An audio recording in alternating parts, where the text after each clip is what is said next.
প্রথম কথা হলো এবার কেউ মানে এতটুকু যদি এদিক ওদিক কারো পক্ষে অথবা কোনো দলের পক্ষে এতটুকু যদি কেউ কোনো মানে আমরা এখন পর্যন্ত জানি যে সেরকম নাই, যদি আমরা এরকম বুঝি তাকে উইথড্র করা হবে এবং প্রচলিত আইনের আওতায় এনে তাদের বিরুদ্ধে প্রশাসনিক ব্যবস্থা নেওয়া হবে। এবং এই দুঃসাহস আমি মাঠ প্রশাসন বলতে যেটা বুঝি বিভাগীয় কমিশনার, ডেপুটি কমিশনার, উপজেলা নির্বাহী অফিসার, এনারা হলে ইলেকশনের সাথে জড়িত। AC line and other officers তারা ল অ্যান্ড অর্ডার হয়ে ম্যাজিস্ট্রেট হিসেবে ওই সময় পুলিশের সাথে ডিউটি করে, আর্মির সাথে ডিউটি করে। এটা হলো ম্যাজিস্ট্রেসি ডিউটি।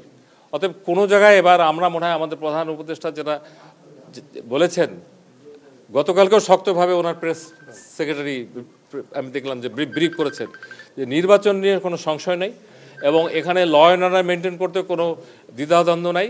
এবং আমাদের যে 3টা ইলেকশনের অভিজ্ঞতা সিভিল সার্ভিসের, এখান থেকে তাদেরকে অত্যন্ত শক্ত বার্তা এখনও আমরা সেইভাবে যারা ইলেকশনের রিটার্নিং অফিসার কারা হচ্ছে এটা পুরো নির্ধারিত হবে তফসিল ঘোষণার পর। ওই সময় সরাসরি যে নির্দেশনা যাবে এর বাইরে কোনো ডিসি সাহেবরা কাজ করতে পারবে না, করবে না। এবং সকলেই দেশপ্রেমিক মানুষ, সকলেই চাই একটা মডেল, একটা আমরা কি বলবো গর্ববোধ করি এই ধরনের একটা নির্বাচন হোক।